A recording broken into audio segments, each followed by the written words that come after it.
la que mete presa a Jorge Glass por un caso ridículo de reconstrucción, porque opina la fiscal que no debemos hacer el Parque Las Vegas, el Puente Mataje, es una reconstrucción, no son obras emergentes, dice, del terremoto, cuando la ley decía para reconstrucción y reactivación económica, y no hay mayor reactivación económica que la inversión pública, ¿no? Y por último, puede estar en desacuerdo, pues cuando eso es delito, una investigación que la tenía en 2018 dormidita, pero la reactivó a inicios de diciembre después que anunciamos el juicio político como venganza, ¿no? O sea, es descarado el asunto. Entonces, esta justicia que mete preso a Jorge Glass, el que controla las hidroeléctricas, el que cambió el país, es la que declara inocente a los Isaías. Y no pasa nada, entre otras cosas, por la clase de prensa que tenemos y le están devolviendo sus medios, ¿no?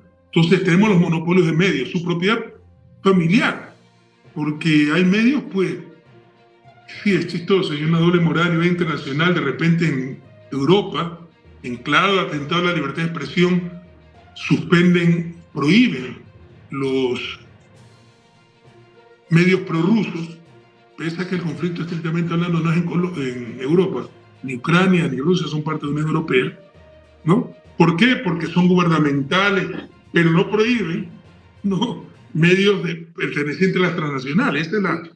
Esa es la escala de valores que tenemos ahora. Lo público es malo, lo transnacional no es malo. Yo desconfío menos de lo público que del capital transnacional. Pero en todo caso, ni siquiera tenemos eso en Ecuador.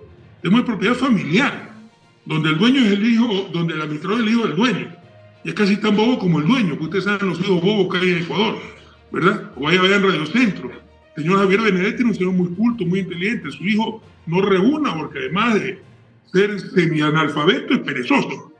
Entonces, se agrava mucho más ya con la propiedad familiar, la forma de administrar que tienen, ¿no?, sin profesionalismo, sus serias deficiencias éticas y profesionales, producto de esta propiedad familiar, pero también de la formación general de nuestros periodistas, ¿no? ¿Ustedes creen que en Europa un presentador de noticias hace como un, ¿cómo se llamaba este? Alfonso Espinosa Montero, que se aprobaba con su cara las noticias?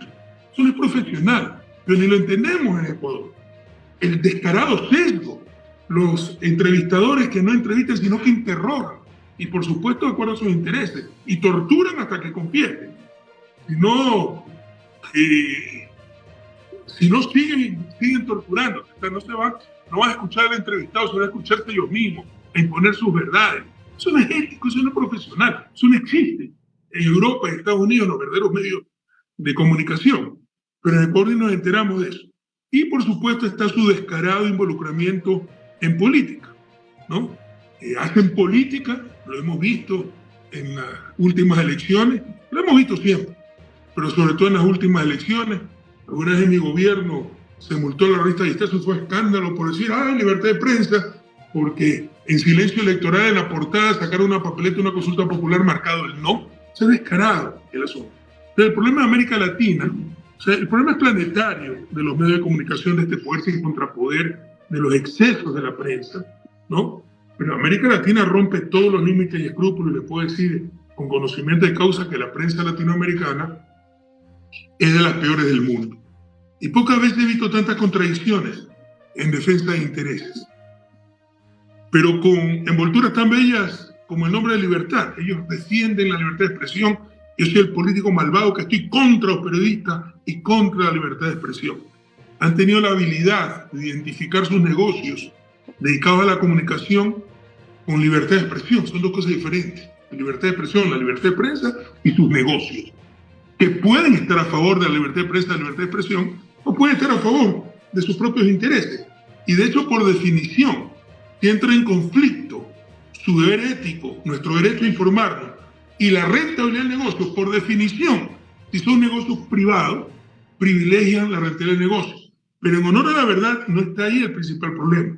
Los medios de comunicación no son los negocios más rentables financieramente.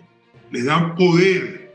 Eso es lo que buscan, poder para manejar nuestra democracia, y con eso están destruyendo la democracia.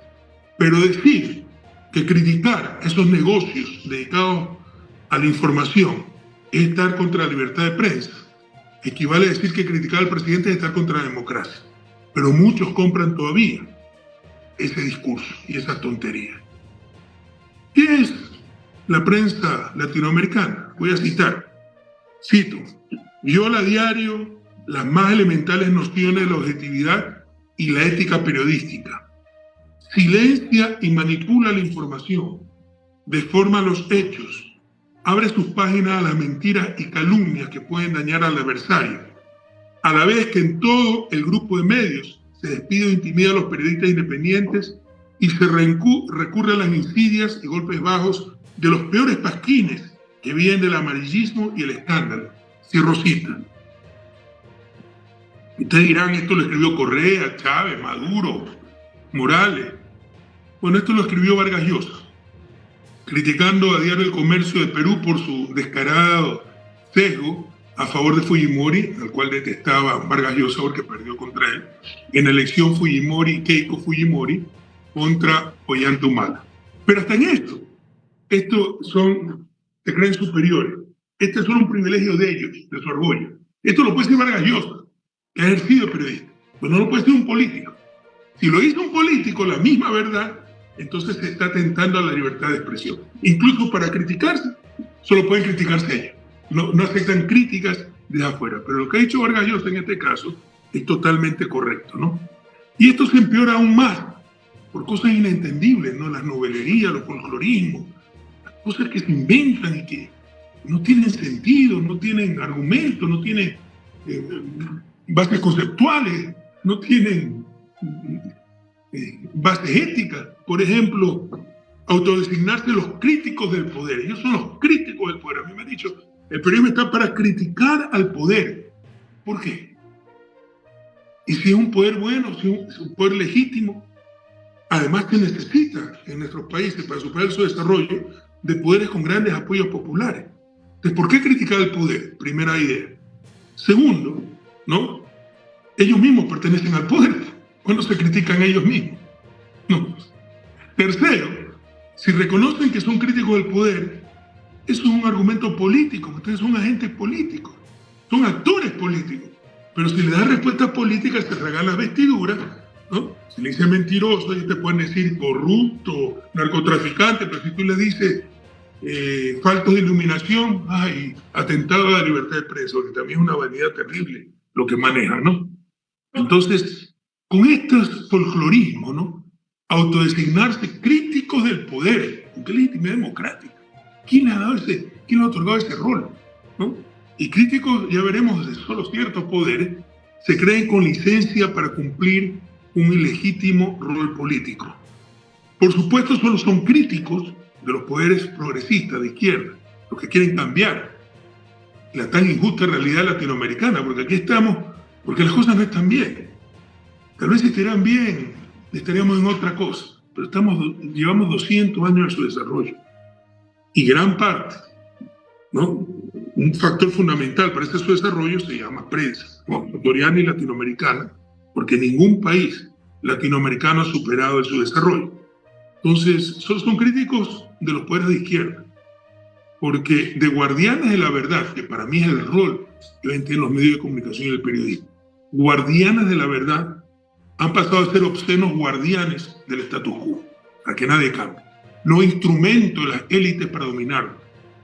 El progresismo, la izquierda, no enfrentamos a los partidos de derecha, enfrentamos a sus medios de comunicación. Y a alguien progresista, alguien de izquierda que no ha entendido eso, con todo respeto, no ha entendido nada. ¿Cómo? Si creen que ganar una elección es ganar el poder, tampoco se ha entendido nada. A lo sumo, cuando la izquierda gana 20% del poder. El 80% del poder sigue en manos de las élites de siempre, de los grupos dominantes de siempre. Poder mediático, poder económico, poder militar, poder religioso, poder extranjero, con la injerencia de la embajada. Y por eso es tan importante captar el poder para ir construyendo desde ahí poder popular. Pero uno de los graves problemas es este poder sin contrapoder que se llama prensa y que está en manos de la derecha. Son los nuevos instrumentos, no tan nuevos, pero hoy más vigentes que nunca para mantener el status quo, y tenemos que enfrentar no a los partidos de derecha, sino a sus medios de comunicación. ¿Qué sería? ¿Qué sería de los partidos de derecha sin sus medios de comunicación. Por un instante imaginen qué sería Ecuador, qué sería el Partido Social Cristiano, de Noboa, de Lazo, de Moreno, sin Ecuavisa y sin Teleamazonas, por ejemplo. Y nos ven en la imagen de heroicos periodistas perseguidos por malvados políticos, ¿verdad? A lo Solá, Émile Solá, cuando denuncia el caso Dreyfus allá en Francia, ¿no? Lo que se olvidan de decir es que le ganó el juicio a las Fuerzas Armadas por calumnia y tuvo que exiliarse a Inglaterra y murió fuera de su patria, por decir la verdad. Ahora sí todo el mundo reconoce a Émile Solá. En un momento fue perseguido y perdió. Pero en todo caso hizo lo correcto. Y esta es la ética, sobre todo del periodismo y de los hombres políticos. Hacer lo correcto a cualquier costo.